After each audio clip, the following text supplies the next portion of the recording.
Hi there, welcome. It's Take Two with Jerry and Debbie. Great to have you with us on the EWTN Global Catholic Radio Network. There is something that a lot of parents talk about. Parents, husbands and wives between themselves, and parents get together, they get on the phone, they talk over the fence, they maybe chat about it after Mass. And that is one set of parents might say to another one, I just can't get my teenagers interested in coming to church, or they just don't seem engaged when they're at Mass, or they don't want to go to youth group, or maybe they've just left the faith altogether. Debbie, this is what we're going to talk about, how to keep our teens Catholic. This is such an important topic. Well, and Jerry, what you were just saying is so true in the families. And also, how about when our children go off to college? I mean, how do we prepare them? What do we tell them? How do we get them ready to experience the world in such a different way than they've experienced it in our Catholic home life?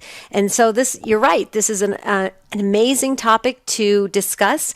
We always ask for our listeners' help on this because we want to hear about your wisdom. We are bringing on an expert, I believe he's an expert, and a guest on for the entire hour. I think a lot of you know him, and he's just a truly incredible, gifted author and speaker.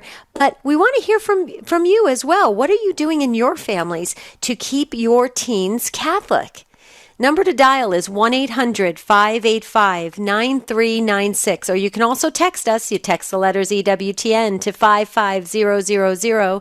You wait for a response, and then you put your first name in, your question or comment, and we'll put it right into the discussion.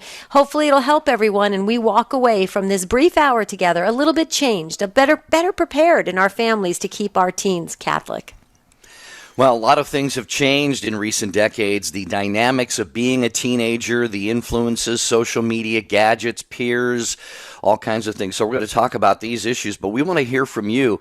If you have concerns about the faith life of your teenagers, or maybe you have really found something that has gotten them to be alive in their faith, and you're just so excited about that, and you want to share that with others to give some help to those who are listening, the parents who are with us today. 1-800-585-9396. As Debbie said, we have a guest with us. He is Mark Hart.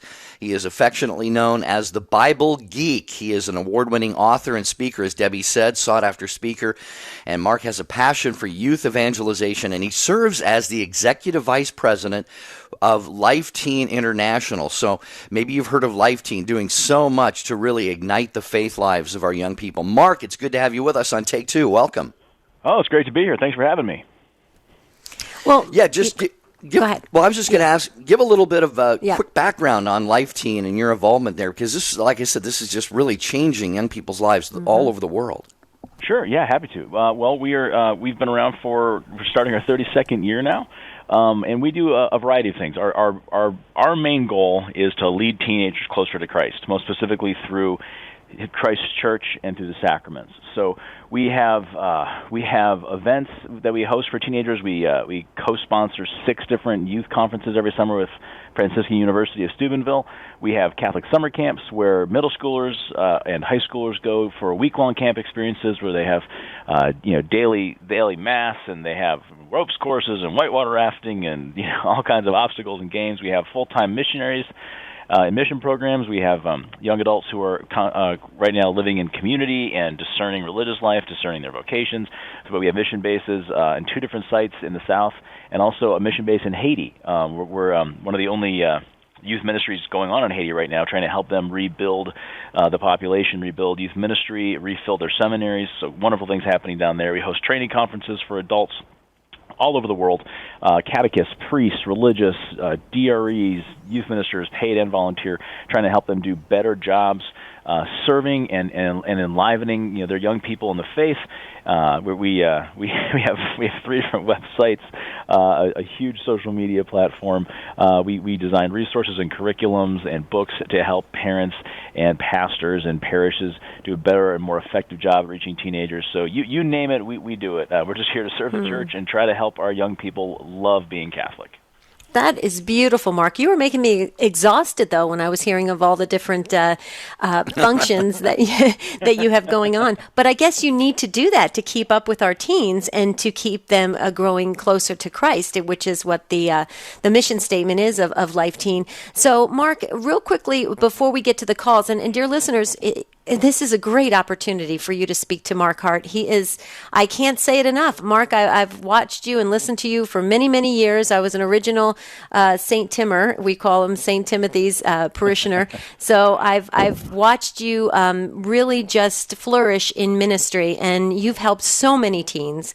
And this is a great opportunity for our listeners. The Take Two family is very active, very devout, and wants to make sure that they are well prepared and to give their kids the best start they can possibly give them in the world. So dear listeners, if you're listening right now and you want to call in and speak to Mark Hart, I'm sure he'll be happy to give you some great advice on what to do with your teenager. 1-800-585-9396. Mark, real quickly, I just wanted to ask you, if you had to give like the top 3 things that us parents could do. Now, I am an empty nester, Mark. I know you're the parent of you're the father of 4 children, and so you still got the kids at home. But if you could give us the top 3 things from a practical standpoint of what we should be kind of highlighting in our homes or just focusing on or something like that, just so we can start, what would it be? That's a great question. I'd say number one.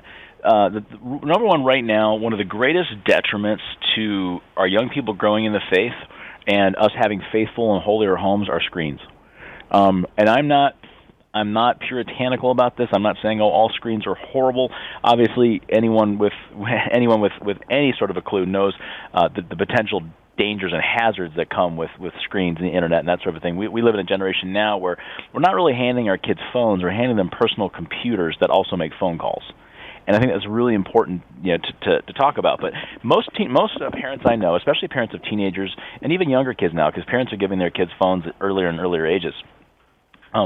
If there is not a very intentional strategy on the part of every parent and when it comes to every home in terms of limiting and monitoring screen usage, really nothing else we're going to talk about is going to matter. Because we have a generation of young people who are growing increasingly socially inept, who are growing more and more uncomfortable with eye contact, with interpersonal communication. And I would say that if you were to poll most parents, what is the most common cause of discord or fighting and that kind of thing in your home, 80 to 90% would say screens in some way, shape, or form. I can't get my child to look at me. I can't get my child to listen to me. We're always arguing about it on their phone. They're never spending time with the family. And really, that really is in the modern era. I believe that's one of the ways that the enemy is most easily and most subtly destroying the family. And that is because the family isn't present to one another anymore. 15 years ago, 20 years ago, we were talking about kids are overcommitted. They're in too many activities. They're not spending time eating dinner as a family anymore. That alone would be great. But even nowadays, now at the dinner table, I'm hearing from parents who are talking about, well, how do I get my child to stop looking at their phone when we are eating dinner? And I'm thinking to myself, you're the parent. You are the parent. You're the one that put the phone in their hand. And most of the time, what we're struggling with is parents who, out of the gate, have failed to or refused to put parameters and guidelines on the screen usage for their young people. So that's number one. I would say right out of the gate. And I know you said even though you're an empty nester, I'm sure that you've seen this even in your own lives. I mean, how often have you been out at a restaurant and you're watching a family, spending hard-earned money in a restaurant, eating together, and even the parents are on their screens. And there's very little conversation going back and forth. Well, how are we supposed to pass on the faith or acknowledge Christ in the other if we don't even have eye contact? If we're more concerned with the virtual other, someone who's somewhere else and what they're posting, what they're saying, rather than Christ who's sitting right in front of us in the person of our child and the person of our spouse or our parent, that's problem number one. Okay, yeah. Sorry, Mark. Yeah, no, go ahead real quickly. The next two, we got a break, and then we got a lot of calls here, but I want to hear these other two because that was so important what you just said. Honestly, I'd say number two, we have to get back to testimony. Instead of just saying, hey, I sent my kid to Catholic school, or you're Catholic just because, it's really, really important that the parents understand why they're Catholic, and that they can actually describe that and encapsulate that in their own testimony. What is it about the faith that you love? What is it about your relationship with Jesus Christ? It's one thing to teach your kids how to pray and teach them the prayers. That's very important. And I can't stress that enough. It's very important. But it's about the who, not just about the what. So we can't just sacramentalize our kids. We have to evangelize our kids. And we do that by referring to Christ often, referring to God often, and through a personal context, through a personal relationship, explaining to our young people why our relationship with God is so important. Because when they see that in us, they begin to approach God as a who rather than a what, as a foregone conclusion, not as a possible, fallacy.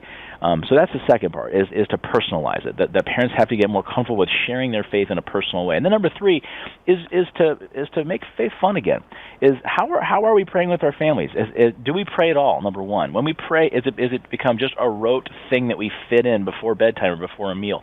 Do we actually take advantage of the Catholic wisdom of things like feast days, of things like seasons? Do we actually find ways to make our faith life, our prayer life, as a family, more engaging, more fun, less predictable? And if we can do some of those things, and we look at that as more of a challenge of how can I make the faith come to life, now the faith becomes primary and everything else revolves around it, rather than everything revolving around our activities or our studies, and then the faith just kind of getting pushed in, shoved in, and fit in where we can, if that makes sense. Absolutely. Great wisdom from Mark Hart. He is with Life Teen International. In fact, he is the executive, where is that again? Vice President. Executive Vice President. I had to pull up that bio again of Life Teen International. He is with us on Take Two with Jerry and Debbie. We're going to take a break here and get to your phone calls. How to keep your teens Catholic. 1-800-585-9396 is the number. We'll have Rich roll that break for us. And when we come back, we've got all but one line filled. So if you would like to get in on the conversation, this is so important. You know how much you love your teens, your heart for them, and you want them to have that heart for Jesus. Call in and get some advice today. 1-800-585-9396.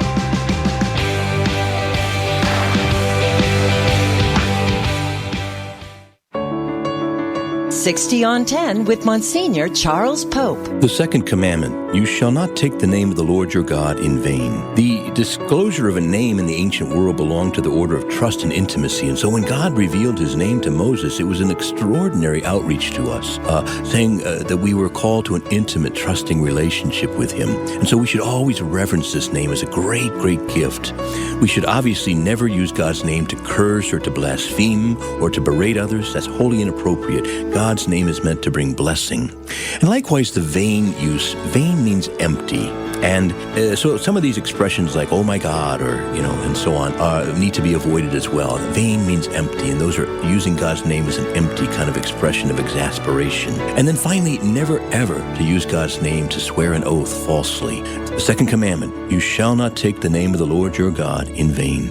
EWTN. Live truth. Live Catholic. The Holy Father's prayer intention for the month of January is that all Christians may be faithful to the Lord's teaching by striving with prayer and fraternal charity to restore ecclesial communion and by collaborating to meet the challenges facing humanity.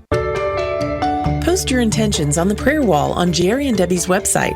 To get there, just click on the bright yellow J&D logo at take2show.com. Jerry and Debbie personally reply to every prayer intention that's posted. Others will also offer you their prayer support. When there's something important you want prayers for, post it on the prayer wall on Jerry and Debbie's site. Visit take2show.com, click on the J&D logo today. This is Bishop Paul Bradley of the Diocese of Kalamazoo, Michigan. Hi, this is Tim Staples from Catholic Answers Live. This is Father John Ricardo. Thanks for listening to the EWTN Global Catholic Radio Network.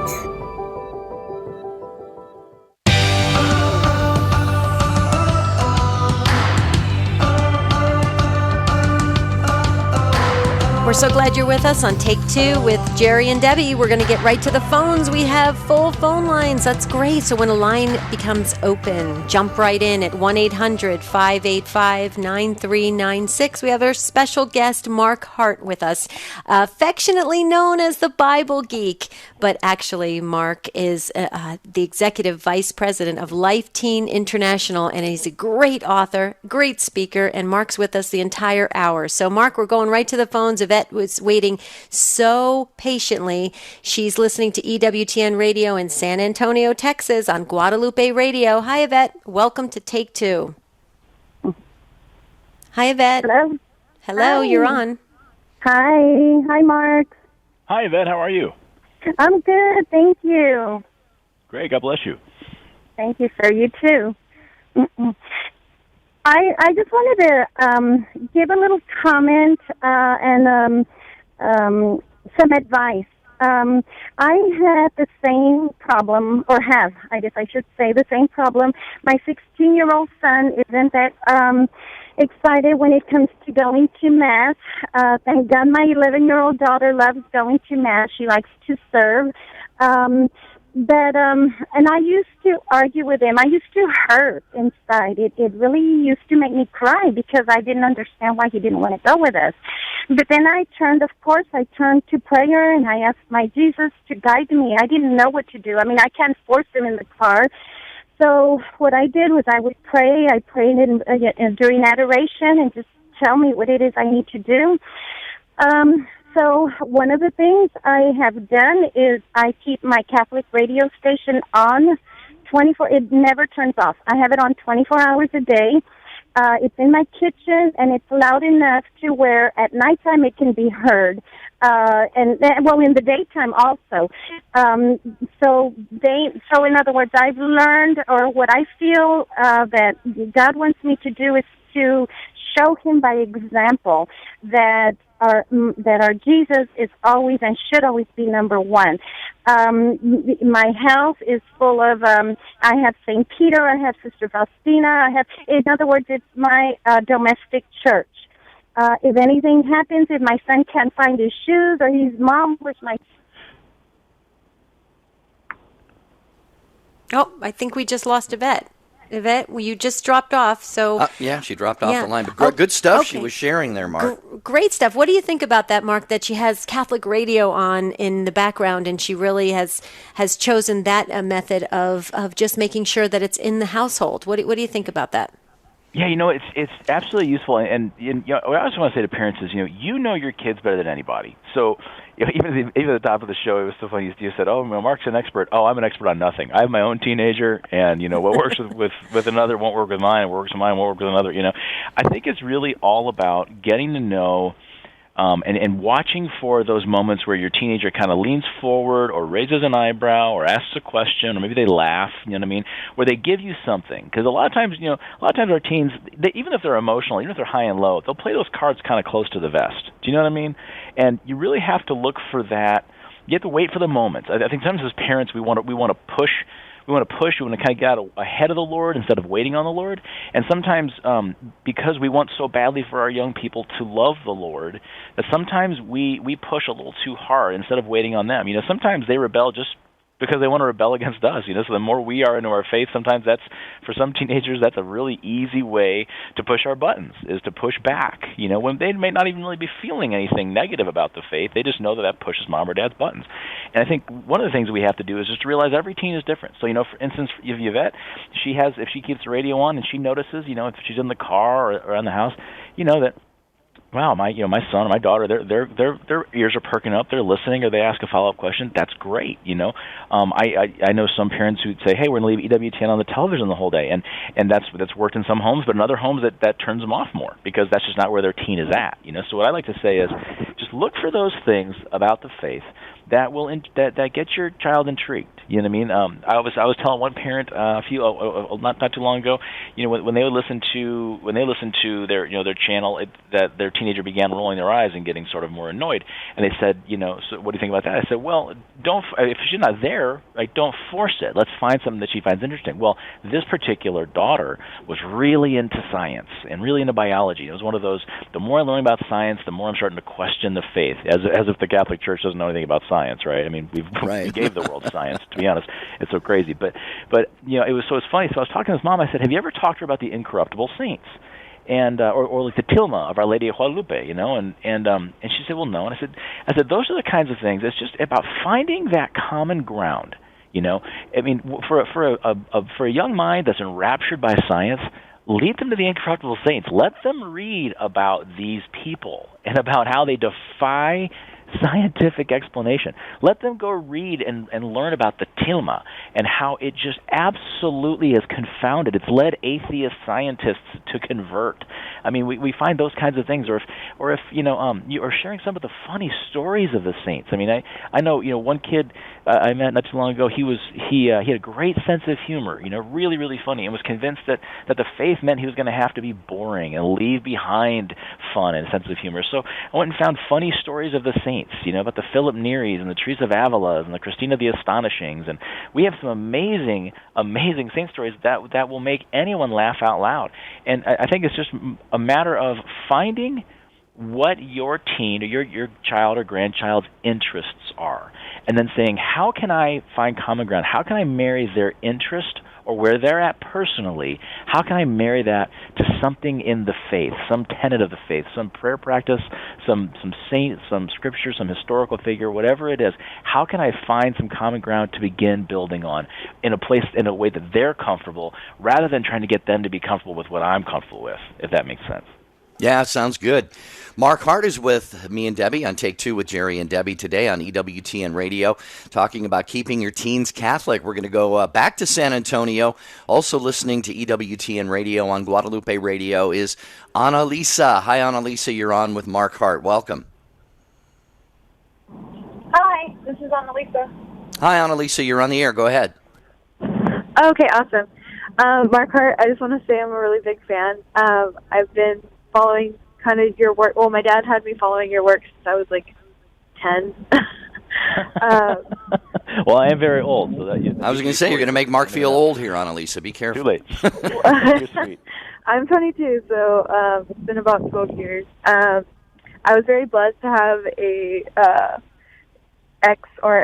past youth minister for a university as a father, and my mom was a teacher, and I just wanted to say, big fan. And then also, what you were just saying about how to mirror something in the teens that the teens like, and in the faith, is so true. Actually, I had my first Jesus conversion moment in middle school on a retreat, and never before had I known that I liked doing praise and worship, and that I liked doing things like that, and that's how the faith got more to me. And then just from then, I like what you were also saying about with the feast days and the saints. I actually went to Texas A&M University in College Station for a little while, and I had a friend who was a graduate student, and every feast day of the saints, he'd try and do something special, like make a special dessert or fry fish or something. And it was just really awesome to see our faith come alive in that way. And I always joke with my husband that I'm not culturally anything other than Catholic. So I just wanted to mention that and just pray for you guys in Arizona on Life Team. Annalisa, that is so beautiful. But Mark, before you speak with Annalisa, just keep in mind that we have a hard break coming up in just about a minute. So Annalisa, if you want to hang on, I'm sure Mark wants to have some great comments back to your parting words. But I think what is great about what, Mark, if you could start this and then we'll take the break. I think what's great about what Annalisa is saying is that she lived through it. She lived through all the different stages of growing into adulthood and what really was the things that intrigued her and kept her, connected to the faith. I mean, would you say that that's what I took away from her beautiful story? Absolutely, and I have several things I love to say after the break. Annalisa, the one thing I want to say going into the break, notice that she said she had her first conversion when she was in middle school. And a lot of times we think that maybe middle schoolers, or they're too young, or they're just too disenfranchised, they're not interested. Absolutely not true. Middle schoolers are capable of depth, they're ready for the faith, and we have to do a better job at translating it to them. I love that. I absolutely love that. Okay, there's that beautiful music. We're going to take a break on take 2. We'll be right back. Stay with us.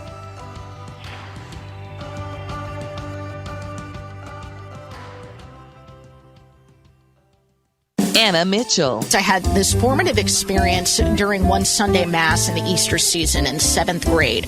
During the Gloria, I remember having this sense of being filled. If you can imagine what it must feel like to be a cup being filled with water, that's how it felt. It started at my feet and it moved up my body. And I've come to believe that that was the Holy Spirit. And I can really trace my zeal for the faith back to that moment. The Sunrise Morning Show, Monday through Friday at 6 a.m. Eastern on EWTN Radio. CNA is the only fast, reliable, and free Catholic news source that brings blogs, stories, opinions, and more to your fingertips. For the latest Catholic news, visit CatholicNewsAgency.com, an online service from EWTN News. It's time for Family Man with Dr. Gregory Popchak. Jesus said, "Where 2 or more are gathered in my name, there am I in their midst." Is Christ in the midst of your marriage? Many people say that prayer is too private to be shared with even their spouse. But how can 2 people who share their bodies think that there could be something wrong with sharing their spirits? Commit to praying with your spouse today. Start by thanking God for the little blessings of the day. Then ask His help with the struggles you and your mate haven't been able to sort out on your own. And don't forget to intercede for the other people in your life who need your prayers as well. When you speak your hearts out loud to God, together, you'll be amazed what God can teach you both about His plan for living your life and for loving each other.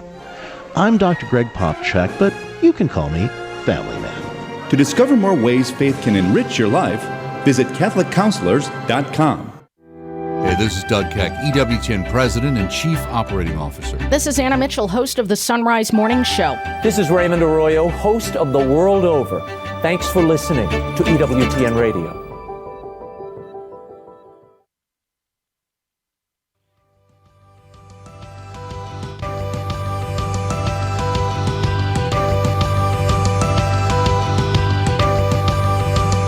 We're so glad you're with us on Take 2 with Jerry and Debbie. We have a guest, Mark Hart, with us.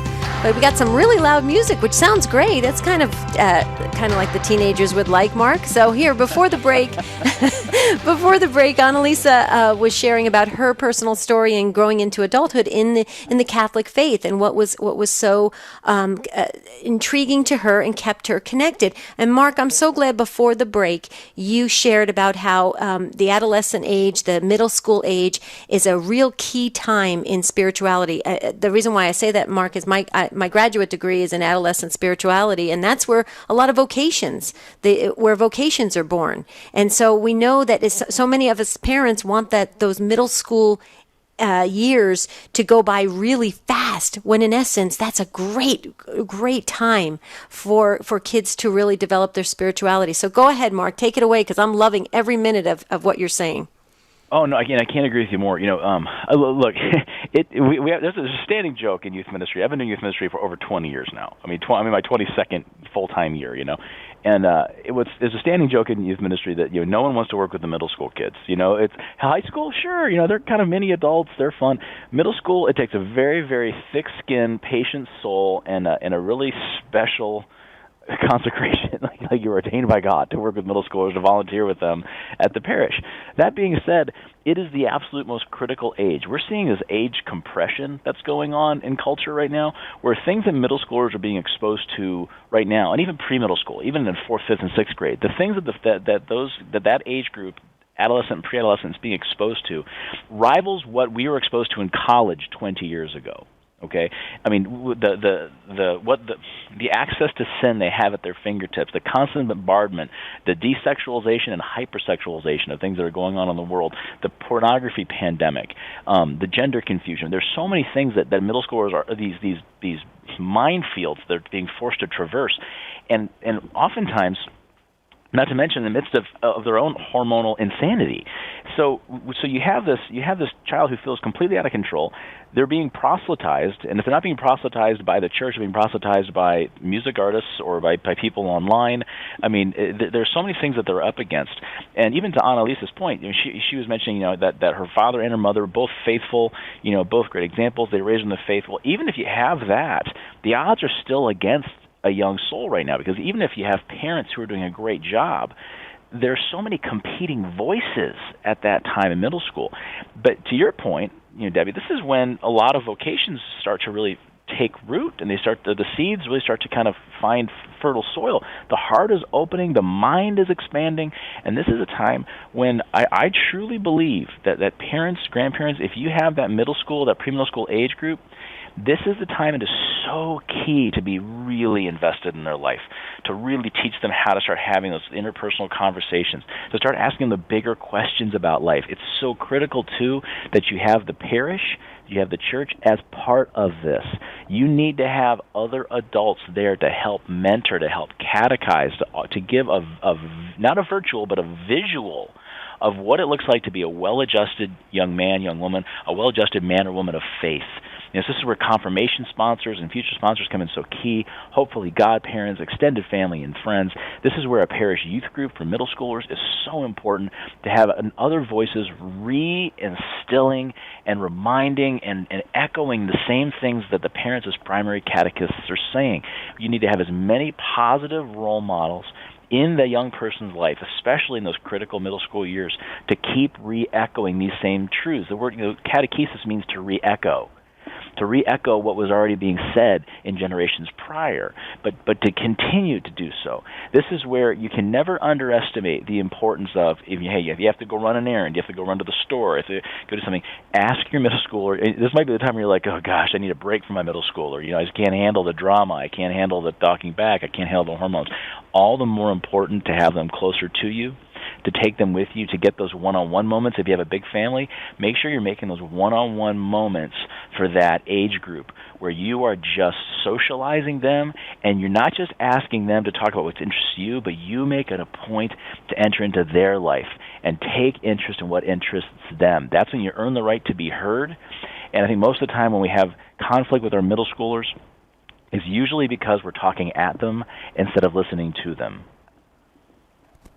Mark Hart is with us today on Take Two with Jerry and Debbie. Mark is Executive Vice President of Life Teen International, and we're talking today about keeping your teens Catholic. Annalisa, thank you for that call. Thanks for holding on through the break. We appreciate that. 1-800-585-9396. Moms, dads of teens, maybe you're a grandparent, and you just have concerns about making sure that your teens somehow just stay connected to the faith, don't drift away too far. They're going to be looking, they're going to be exploring, researching all of this stuff, but you want to make sure they stay tethered. How do we do that? 1-800-585-9396. Okay, Carolyn in Massachusetts, listening to EWTN Radio on the Station of the Cross. You're up next with Mark Hart on Take Two. Hi, Carolyn. Oh, good afternoon. Thank you so much for taking my call. Sure. I came back to the church. It'll be 5 years in Easter time. And when I came back, I had a calling to be a CCD teacher, a catechist to the kids. And I was told that the only class that was open was 8th grade. And I said, But I was in the classroom, and my very first day, I said to them, I just want you to know one thing. I hate teenagers. But God put me here for a reason. I've got something to learn from you, and you've got something to learn from me. And for 3 years, I taught that age group without using the book, because to me, the book doesn't talk about what the kids need to hear.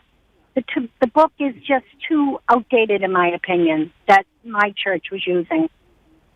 Well, this year I was let go because I was told I was too intense, because I brought up the subject of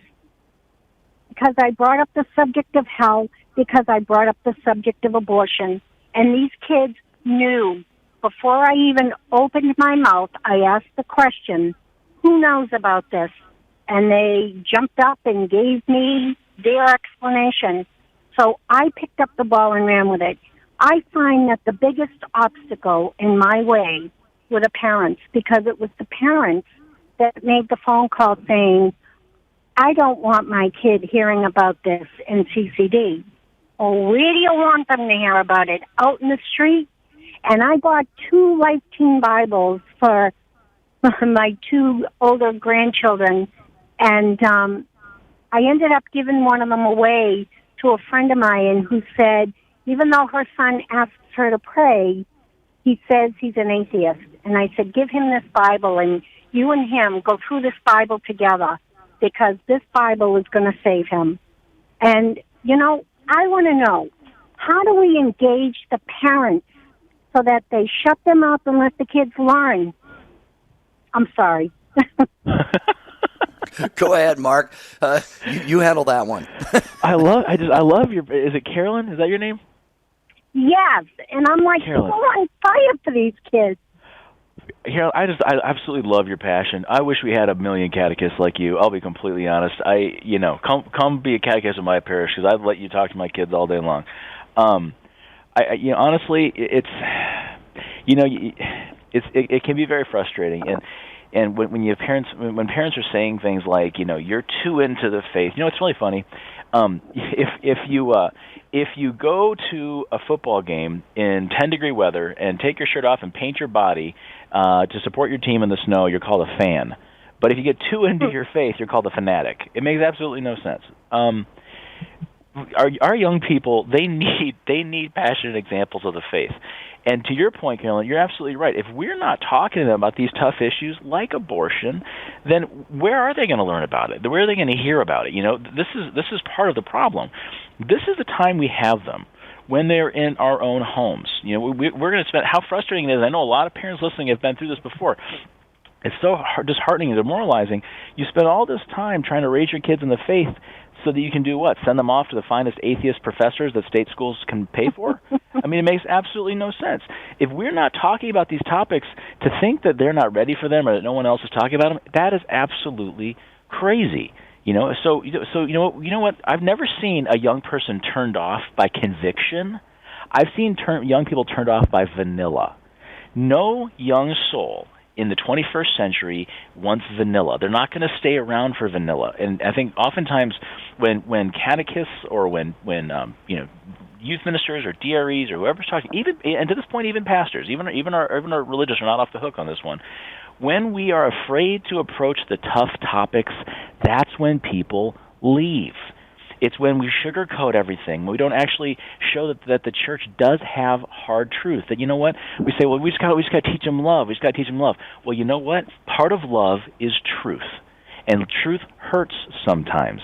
And I'd rather have a young person understand that sometimes truth is hard and sometimes truth hurts than to feel like anytime something goes bad, they can get out of school, they can go have a support group and get in a circle and huddle around and talk about how they're emotionally scarred because somebody hurt them.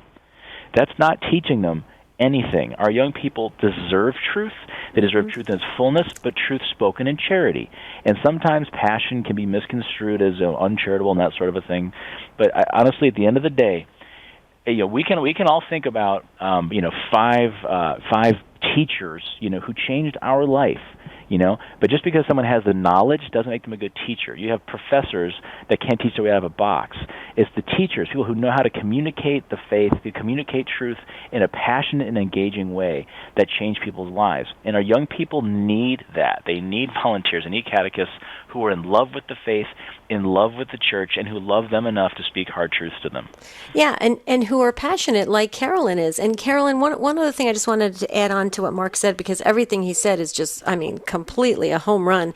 Here's the thing, Carolyn, when I was an RE director, I used to, when those tough subjects were going to be presented, I always encouraged the catechist to invite the parents in, especially at the middle school age. Invite the parents. Let them sit in the back. Let them ask questions as well. You'd be surprised at how so many times the parents will ask more questions than the kids will. And it's really becomes almost a bit of a family catechesis. I know, Mark, with Life Teen, you focus more on the teenagers, but you also have parent sessions as well. But in middle school, it's much easier to bring the parents into the classroom. It is, and one of the things we've done, our resources that we've been outfitting and equipping. When if a parish signs up for Life Teen or for our middle school resources called Edge, what we do is we'll send everything for the night. We'll send the talk outlines, the teaching outlines, small group questions, fun videos, prayer experiences, all those kinds of things. We send all that to the parish, and also all the volunteers, all the catechists have all those materials in front of them. But we also send a synopsis of the night. And we put that in the hands of the parish, so they can send that out to the parents. So the parents can be reading this in an email on their phone while they're sitting outside waiting to pick up their kids who are inside the parish. So now they know, okay, here's the 4 or 5 things that our kids learned tonight, this topic. Here's where we can learn more about it as a family in Scripture and the Catechism or writings from the church. Here's 2 or 3 discussion starter questions I can bring up on the way home, especially if they don't, hey, how was the night tonight? Allison, it was fine. If they don't want to talk about it, here's some ways you can get them talking about it and ask them some questions. But the beautiful part is that in doing this, for the parents who have eyes to see and ears to hear, who really want to engage, this is also a great way of re-energizing them to learn more about the faith, reinvigorating their own intrigue about the faith. And really, if the parent has an issue with some tenet of the faith, this challenges them to say, look, there is wisdom that exists here. It's within reach in your catechism, in your scripture verse, in this link. So we're also trying to give some theology and catechesis to the parents who maybe they have an open heart and they're well-intentioned, but maybe they were poorly catechized. Many of the parents I meet, it's not that they won't pray with their kids. It's not that they won't talk about the faith. It's that they feel ill-equipped to. It makes them feel bashful. They feel bad. Gosh, I went to Catholic school. I should know this kind of thing. And they're afraid to have these conversations because they feel like they don't have the answers. So one of the ways that we love our parents is to try to make it easier for them. They're all busy. They're running from event to event to event, from practice to school to this to that. Extracurricular activities abound. You'll be able to say to the parents, look, we'll make this easy for you. You can learn more at your own pace on your own schedule through these blogs, through these podcasts, through these resources, but do keep learning. Do keep learning. Our young people need us to know how to articulate the faith in ways that are engaging and to be able to take the timeless faith and make it purposeful in a timely way. All right, Carolyn, we got a lot of calls, so we're going to let you go on that. But thank you again for your passion, and just pray that God will put you in the right situations to help as many young people as your heart desires to help. Thanks, Carolyn in Massachusetts. We appreciate your call. 1-800-585-9396. We were talking earlier. One of the challenges that young people face is as Mark called it, screen time. You know what? There are antidotes to that. We need to be putting good stuff out there in our gadgets. And that's why the EWTN app, for example, you can take it and you can listen to it in your car as you drive. You got the Bluetooth connection to your speakers or with your earbuds or whatever. You could be putting good stuff into your ears, into your heart, into your mind 24 hours a day, 7 days a week, wherever you happen to be. So carry EWTN everywhere, the live streams of radio and TV, also audio and video on demand, EWTN News, and so much more. So go to EWTN.com/mobile and download the app onto your phone. Do it today. Do yourself a favor. That way, you will be more equipped, as Mark is talking about, to answer those tough questions from your kids. Okay, we're going to go to Toronto, Canada next. Daniel, listening to EWTN Radio on Sirius XM 130. Hi, Daniel. Thanks for joining us on Take Two. Hi, how Hello, you doing? Daniel. There you are. Go ahead. Yep, you're on with Mark Hart. Can you hear me? Just Hi, fine. how you doing? I've got 5 kids. 2 are teens. One's a preteen. I just make church part of a family outing. We don't really give them the option not to go. My 2 middle kids, they serve in the church. Electronics, the rule is it's not they're not on during dinner. When they come home from school, they go on our desk, and that's, if they need it for school, they can use it. Otherwise, it's not used. And one of the main important things we do is pray for our kids, and I think that's really important. And we just gotta, like I said, we don't make it an option. It's like going out to dinner or anything. It's just something we do. We go to church, and it's not something we've always done. We kind of started when they were young and younger, and we just keep doing it. That's it. What are your thoughts, Mark? I just want to say, Daniel, thank you for that. Thanks for the example that you are. You're sad. I'm sad to say you're more the exception than the rule. But I'm happy to say that there are parents like you, and I think that you actually enumerated several really good points right there. One, very, very clear guidelines when it comes to a screen in terms of expectation and use. Number 2, clear guidelines in terms of this is what we do as a family, and I think even to your point, you said it's a family affair, it's a family outing. A lot of us have reduced keep the Sabbath holy to get to church for an hour. But really the idea behind the Sabbath was a day of rest and a day of communion with our loved ones and with God. So really a Sunday should be the entire day. It should really be a family day. It should be a family affair, a family outing. Not just a day to catch up on everything else and grocery shopping and laundry and yard work and else. Sunday is supposed to be a day where we do rest and we enter into one another's lives even more deeply and purposefully. So I think in doing that, to be able to say, and maybe it's not realistic for someone listening to say, to set the whole day aside for their family, but maybe we start with, how can we make it more than just an hour at Mass? How can we do more? How can we fit in time for board games, time for a walk, time for a long family meal, whatever it is? How can we do some of the other things to make Sunday more special, to really make the week revolve around Sunday? How much different would our Mondays look if our Sundays were really about rest? And then I think the third point that Daniel made, which is really, really important, you hear about consistency. There's a consistency that he was pointing to in the way that he and his wife are raising their 5 children. When we have, if a lot of times when we run into hormonal issues or emotional issues or just the life that can come with middle school, high school, college, one of the things that we start to see, sometimes we'll start to see our young people close up a little bit, or they become a little more hardened or a little more jaded or a little more annoyed or that kind of a thing. And when that happens, they kind of, it's almost like think like a boulder, you know what I mean? It's like this tough rock to break. And a lot of times as parents, our first priority or our first thought process is, I have to smash that rock. Where's my sweet little girl? Where's my sweet little boy? And as they become more hardened by life that's going on or by things around them, and they might tend to clam up or close up or tighten up, sometimes we think, well, the fastest way between point A and point B is to take a hammer and smash that rock. But if you try to smash a rock with a hammer, you're just going to hurt your hand. And the way that we overcome that is by God's grace. By God's grace, the consistency. So if you want to turn a boulder into a pebble, you don't use a rock, you use a stream.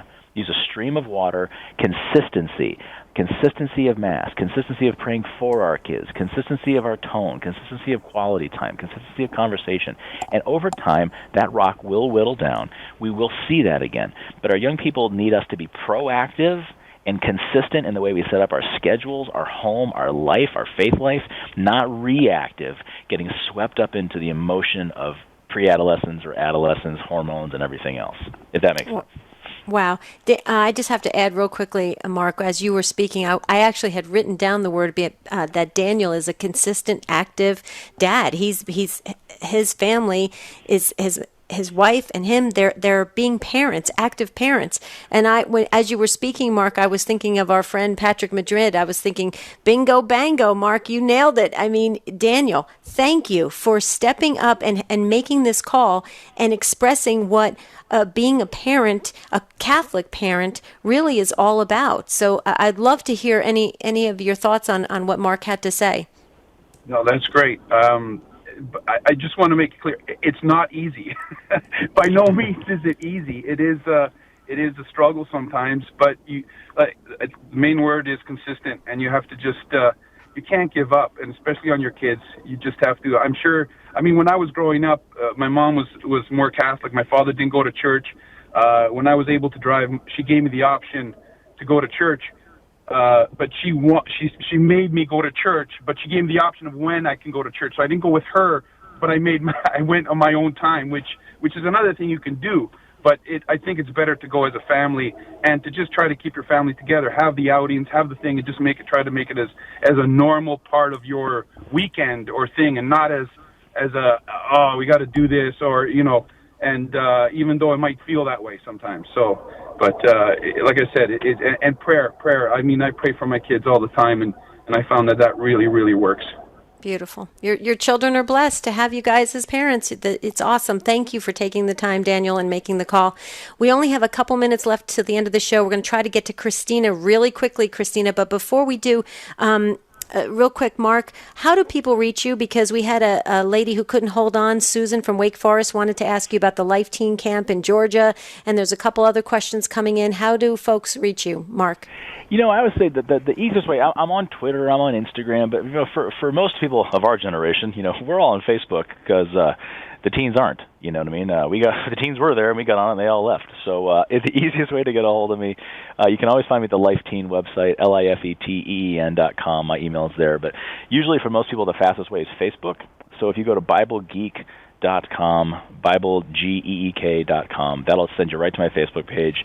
I check it every day or two and can respond to messages and that sort of thing. That's usually the fastest way, and I'm happy to be a resource. I'm happy to offer prayer, anything I can do. Like I said, I'm starting my 23rd year of youth ministry. I love the faith. I love the family, and if I can help, I'm happy to. Very good. All right, Christina, we got about 90 seconds here. We'll fit you in, get some comments from Mark. Christina in Dallas, listening to EWTN Radio on Guadalupe Radio Network. Hi, Christina. Thanks so much for calling. Hi there. Thank you so much. I just want to tell Mark I really appreciate his vocation. But also, since I have a short time, I'm looking for ways to connect with my nephew with his Catholic faith. When he goes to Mass is still, the same old kind of the music isn't very upbeat, and I know it's not about the music, but I'm just telling you what he says. Sure. And his dad is not faithful at going, and so they don't always get to go as a family, and he's gotten involved with Fellowship of Christian Athletes. He's a good kid. I just want to get him excited about the Catholic faith. What can I do? About 1 minute, Mark. Well, I'm gonna give you. I would say, find me on Facebook, and I'll throw out a few other ideas for you. Number one, be praying for him. Number two, sick Mary and Joseph on him. Okay, find a nice novena to the Holy Family. Ask them to be purposefully interceding for him. And number three, it's really important that you find ways to continue to articulate what the Mass means to you and what you get out of it, what you enjoy from it.